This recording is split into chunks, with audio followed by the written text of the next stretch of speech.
September is National Preparedness Month, a month to set aside to raise awareness about the importance of preparing for disasters and emergencies that can happen at any time. This year's theme is Prepare to Protect. Preparing for disasters is protecting everyone you love. Our first guest is here with some ideas on how we prepare. Sandra Lane is a certified professional organizer, productivity specialist, and the founder of the organization Lane. She's also the author of the best-selling book, Ask the Organizer. Sandra, it's fabulous to have you back. Thanks, Casey. Great to be here. So first, what kind of emergencies are we talking about? What are we preparing for? In the Pennsylvania area, we have seen a number of severe storms, winter and actually all season. So we could experience floods, damage to our homes, power outages, and it's not all that unusual to maybe have a tornado hit as well.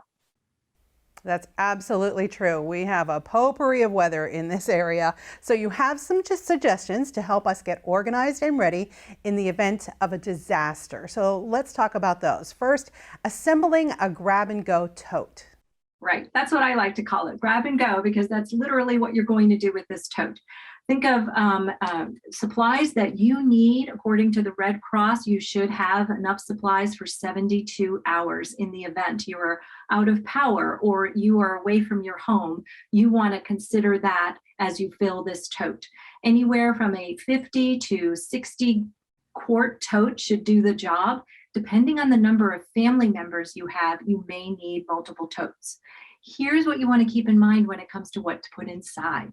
A change of clothes, batteries, flashlights, some extra cash in case ATMs are down, a can opener, canned goods where you can just literally eat right out of the can, some utensils in order to do that. If you have babies, baby food. If you have pets, don't forget pet food.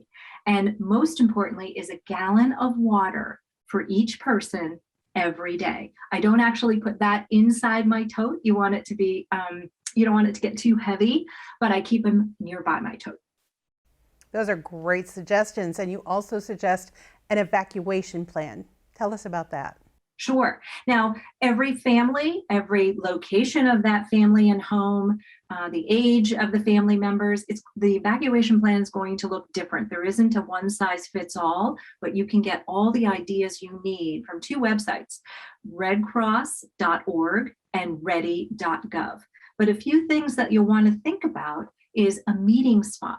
If you are not all together as a family when disaster strikes, where are you going to meet? If cell service or power lines are down, you can't communicate with each other. Where's that meeting spot going to be? And that may change over time as people in your home age or age out of being at home. Wow, that's great. I never would have thought of that. A meeting place is great advice. Also, you're encouraging everyone to protect their important documents. How do we do that? Right. So in the event that there is some kind of an emergency and you can't get help or communicate with anyone, some important documents that you'll want to have stored in various places. First, a fireproof safe within your home, copies of documents in an emergency binder kit that goes into your grab-and-go tote, and then those documents can be scanned and stored in various platforms, whether it's iCloud or a flash drive or an external hard drive. But these are documents that are going to be hard to replace, such as property insurance documents, financial, social security cards, birth certificates, passports, things of that nature. You'll want to protect those.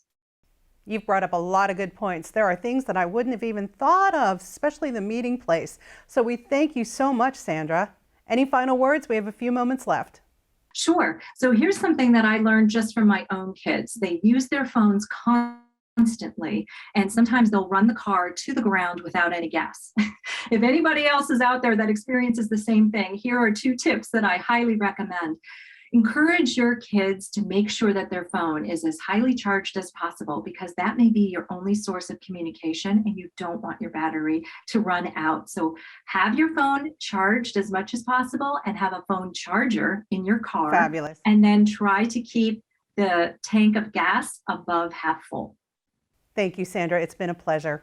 If you would like more hints for organizing your home, office, and life, pick up a copy of Sandra's book and check out her blog. We'll have the information posted to our website. We'll also have some links associated with National Preparedness Month posted for you.